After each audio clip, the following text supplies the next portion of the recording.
Today I'm joined by Susannah Atherton. Susannah's the managing director of the English Soap Company, and they create sustainable luxury soap bars and toiletries of the highest quality, care, and commitment. So, hi, Susannah. Hello, Simon. Thank you for having me. No, thank you for joining us. And Susannah, for anyone who doesn't know the English Soap Company, how would you describe what you do and who you do it for?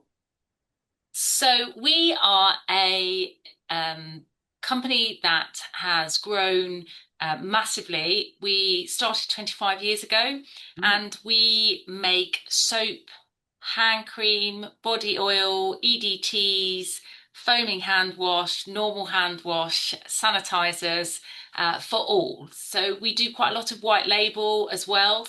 More often than not, you might pick up a soap and it's got somebody else's logo on it, but we probably made it. Okay. Look, thank you for sharing that. And look, let's go straight into things. So, Susanna, you stepped into a leadership role um, in an already sort of established founder-led business. So, what were the first key changes that you made that really moved the needle of things forward? So I came on board to do HR for Oliver, and it came about very, very quickly that I'm very hands-on. So I wanted to go and see how the floors ran. And that's what I did. I realized then we could make some better decisions. And by making those better decisions, we were actually making the employees' lives so much easier. So it was HR. I asked Oliver if I could spend time on the factory floor. He said, absolutely, fill your boots. And I did. I looked at how the processes were done. What were we doing? How were we doing it? Could we be quicker? And I built a little team around me. And so I learned pretty much all of the jobs that the factory do. So if you ask me now to go and fill hand wash on the filling line, I can go and do that. And it was really important that we looked at those processes. We were growing, we'd just come out of COVID, which for many businesses was a really, really difficult time. And whilst I'm not saying it was easy, we had a product that was sought after. Everybody was washing their hands. People needed sanitizer like they've never needed it before. So Yeah, the trajectory and growth for us was it was momentous. yeah. It just the growth was something that we could never have foreseen. Anyway, we built up new processes. We brought in some new people to support that as well. We looked at our SOPs, and from there, it has just evolved into what it is today, and it's still growing. Wow, that's fantastic. And Susanna, you've openly spoken about dealing with imposter syndrome, even in senior roles. So how do you manage that now? And what advice would you give leaders facing the same thing? You never stop having imposter syndrome. You absolutely don't. It doesn't go away. I even now here, why are you talking to me? What benefit can I bring to the listeners today? I don't know. I can tell you my story. I can tell you who I am, but you'll never not have imposter syndrome. There are elements though that you do have to remember. Um, you're where you are for a reason. I am here because I've done a good job of being here. I've surrounded myself by the right people. Oliver believed in me. We work incredibly well together. So it never goes away. And actually, I think it's quite a humbling thing to have as well because it keeps you honest, it keeps you real. Equally, you do have to at some point start to believe in your own confidence and why you're where you are. Don't be overconfident, certainly don't be cocky, and surround yourself by people who are better than you. Make sure that you've got a finance manager who's an expert. Make sure your brand and marketing team are beyond excelling in what they're doing. That's what you need. If you surround yourself by excellent, then it's very easy to be excellent. I'm not saying that it stops you wanting to develop and learn and continue to address your own self, but it does keep that imposter syndrome at bay a little bit. Okay, thank you for sharing that. And you mentioned a lot about team there, and interestingly enough, that really comes a sort of common theme. And I've just done another business spotlight interview with another sort of business owner, and they said exactly the same as what you sort of said there. Surround yourself with great people. Now you come from an HR background. Um, how how does that sort of assist you? Because obviously, surrounding yourself by great people involves recruiting great people and onboarding great people and retaining great people. So how does your HR background support in doing that? So go with your gut. Absolutely, 100%. If I have learned anything in my years, it is trust that gut instinct. It's never wrong. I am a people person. I really like people. I spend a lot of time working to get the best out of them. If you look after your people will look after your business. If you invest in your people, and investing doesn't necessarily mean financial, it means in them personally. If you remember key details about them and you engage in them and you genuinely show that you care, they will invest back. They absolutely will. There are always going to be people that don't. There are always going to be people that perhaps you're a little bit disappointed by, but more often than not, the HR side will keep your business going. Yeah, I mean the team is just so important, and I think highlighting what you've highlighted there is and it's that I think the key word that stands out to me there is engagement. You know, we Yeah. really want that sort of engaged sort of team, it's we achieve that by all the things you sort of said there, sort of showing that you care. Um, You do because also have to showcase yourself. yeah, So you want them to give you information or a little bit about them. You have to give that back. They have to know a bit about you. yeah, They have to believe in your honesty. You have to stand up. And sometimes you have to say things they don't want to hear. And sometimes you need to hold the door open and give them a hug. Sometimes you need to give them a kick in the pants. You do, and I think that what the team here know is that they get honesty, yeah. they get transparency, and they get a hug. I'm here for you, but equally, don't take the mickey out of us. We are a business. We need to run it like a business, but we're a family business, and in families, things happen. People have difficult times. You have to take that on board. It's very easy to say you've got to leave it at the gate.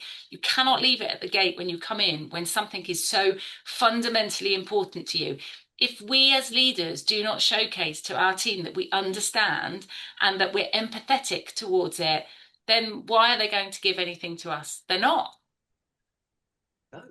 I'm making you absolutely right. And so, so what have you found to be the single most important behavior or cultural value when building that high performing team?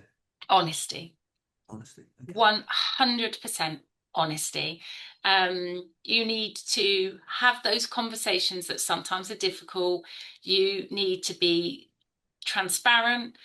One of my sayings, and it makes people laugh here, is eat the frog. If Yeah. something is difficult, just have the conversation. Deal with it first thing in the morning. Do not let it linger all day long because then it becomes this massive festering toad that Mm, explodes all over the walls and in your mouth, and it's just not very nice. So yeah. eat the frog. Be Yeah. honest. But you can be honest and compassionate. You can be thoughtful in how you deliver things. You can say to somebody, you're not achieving. How do we help you achieve? And then if you're having that conversation two or three times, you then do get to a point and you say, we've had these conversations.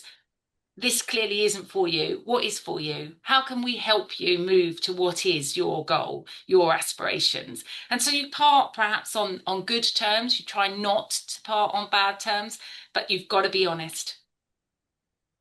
And actually, I like the way you sort of blended a couple of things together there in terms of be honest, but also be kind, because you can be honest but not kind, It's true. and It's you can be kind but not honest. yeah. And It's it's actually being difficult. it's being It's both, isn't it? Being Yeah, honest it and is difficult. And sometimes you're not necessarily the popular person, but there is no need to be unkind. And one of our values here, we got the whole team to do the values, because we wanted everybody to buy into it. We wanted them to believe in it. And the one that came out highest was kindness.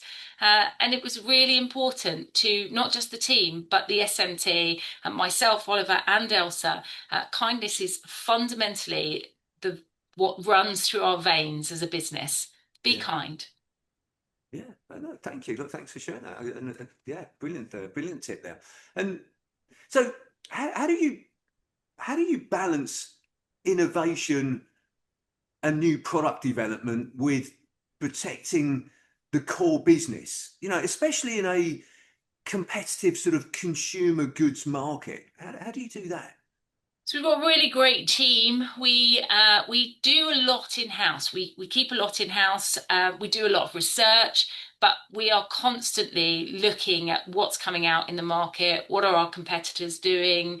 What are other people that aren't our competitors doing? And by making sure that we're constantly engaging with what's happening outside of the farm here, we are able to look at change, development. You can't discontinue something that people love. So look at your top sellers. Make sure you're constantly giving those. That's what people come back for. But then when they see the new things, the exciting things, one of our products this year, which is new, was 96% up on what we had forecast. Wow. That's amazing. That shows that we've done our research. It shows that we've looked at what our customers like. We're always asking, what do you want? We listen to the feedback. We get really, really lovely emails from people as well who say, oh, can you look at this? Can you look at that? And we do. Nothing that is asked of us, we don't look at. Now, 80%, 90% of that doesn't come into fruition. But it's possible that 10% will come in. They ask us to consider new fragrances or new items. We are always innovating. Oliver and his dad Bob, they've constantly got a new exciting idea. I'm perhaps the person that will say, "Whoa, no, 20 ideas. Let's just put two in and see where we go with them." But it's exciting. It's really exciting, and the team love it because they are able to get behind all of the things that we're trying to create and deliver. Great. And if there was, like, if you could wave a magic wand, Susanna, and solve one challenge in your business right now, what would that be? Oh, wow.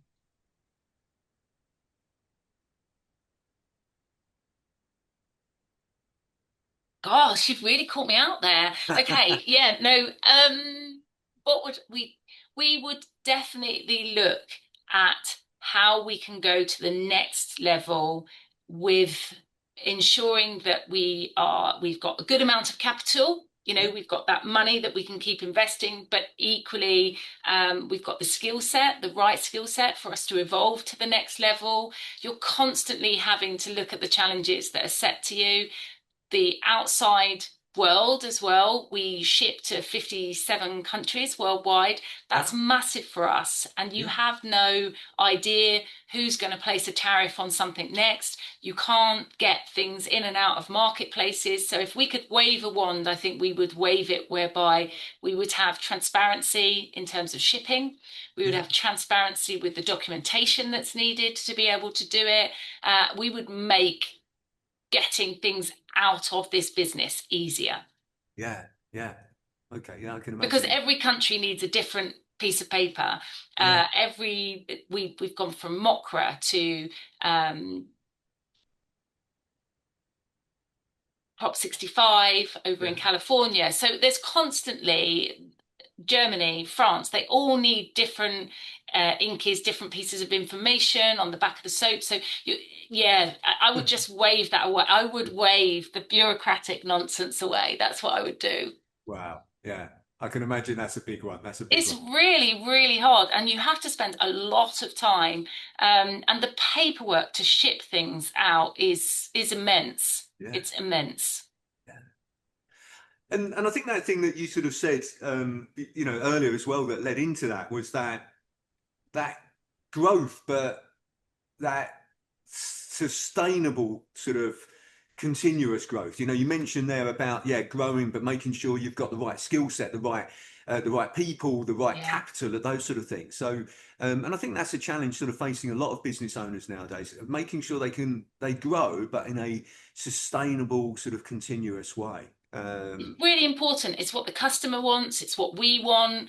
Mm, So it is absolutely high on your consideration list when you're making something, when you're considering your environmental impact, when you are thinking about what's going to happen to that product at the end of its life. Can it be recycled? Can all mm, components of it be recycled? You are always thinking about the sustainability. And it isn't just about your products as well. It's about sustainability within your people, sustainability within your energy use, your carbon footprint. We need to be going to all these different places, but actually, what is the carbon footprint that we're then placing on it? We've just had 456 solar panels placed on the farm, which we are immensely proud of. It was a yeah, huge amount of work to get them to do it. Our electricians are brilliant. Well done. Well done to yeah, Randalls. They did a fantastic job there. Um, but it's made a big difference, and we constantly want to look at what our sustainability program is, and that's always evolving. yeah. And Susanna, if you could give one piece of advice to a business owner trying well, not necessarily a business owner, a managing director, a CEO, trying to step out of the day to day and build a business, what what would that one piece of advice be?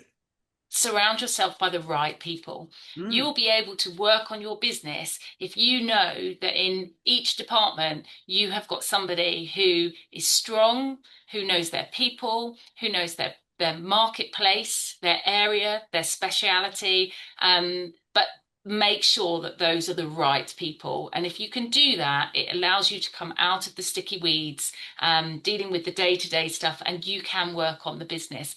We don't always get that right. I'm not sure that we've got it to perfection currently, but we are working very hard to make sure that we've got the right people in the right seats. yeah. I think that's a common phrase that we hear a lot nowadays, the right people in the right seats. Um, but it's not always something that people are really, really focused on. And I think the thing that you've sort of said there is absolutely right, making sure that you get that right. Um, and I think the other key thing, and you'll probably appreciate this from your previous HR perspective as well, is that we often forget when we've got the right people in the right seats, and we don't focus on those people enough. We Yeah. end up focusing on the wrong people in the wrong seats, But maybe the or the wrong wrong people people in the in, right seats. yeah, but maybe sometimes just because you're in the wrong seat doesn't mean you're in the wrong business. It means you're in the wrong seat. So Yeah, what you have exactly. to look at is that person in the wrong seat but in the right business? Should we be placing them somewhere else because their skill set is right? It's just not where they should be. And that was something that when I joined the company, we really did find that there were people that perhaps needed to just be shifted around. Because when you come into a business and it's a small business, but then you grow to a medium business, things change. Some people can grow with that and other people can't. So it may well be that not because they're in the wrong seat, you don't necessarily have to think of getting rid of them or firing them. You just have to open your mindset. Are they still right for the business? Do they believe in the business? Do they have a passion for the business? Do they want to be in the business? Then actually there must be something that is right for them. And that's when you've got the right person, but in the wrong seat. Yeah. Yeah. The So ones that you need to, get rid of or whatever, when you've got the wrong person in the wrong seat. yes, and that happens. That Yeah, it that does. does happen. We've definitely had that, but we have moved people on, hopefully in the nicest possible way. And also generally when they're the wrong person in the wrong seat, they are unhappy anyway. So your job is to perhaps mentor them, have that conversation. This isn't working for us, but it's not working for you either. You're not happy. So what can we do to part ways? There are opportunities out there. One of the things that I've done on a number of occasions is I've actually gone through their CV with them and then I've helped them apply for jobs. So you can still holistically get rid of people because actually this isn't the right place for them. But and I think that links back to what you sort of we were talking about earlier, which is doing that with honesty and kindness. Yeah. Yeah. And you That's have that. to live and breathe that in your personal life, in your professional life. It is part of it's part of me. I am transparent. I hold my integrity incredibly high and very dear to my own heart. And I think you have to do that. You have to live by the courage of your own convictions. Great, thank you. And look, there's one question that I like to ask everybody that's kind enough to join me on this discussion, Susannah, and that's this. What is the best advice that you would give to an 18-year-old you? So if you could go back and speak to yourself when you were 18, what would you say to yourself? I would say trust your instincts Mm. and the mistakes, don't dwell on them because actually the mistakes I made are the reason I am who I am today because I learned the best from that. I learned how not to do it. I learned how it would be better to do another way. So the mistakes aren't mistakes, they're just part of your journey. But trust your instincts. Go with your gut every time. Trust your instincts. I like that. Thank you very much for sharing that. And look, Susannah, I really appreciate you taking the time to speak with me today and sharing more about your business, but also your journey as well. So thank you very much. Well, thanks for having me.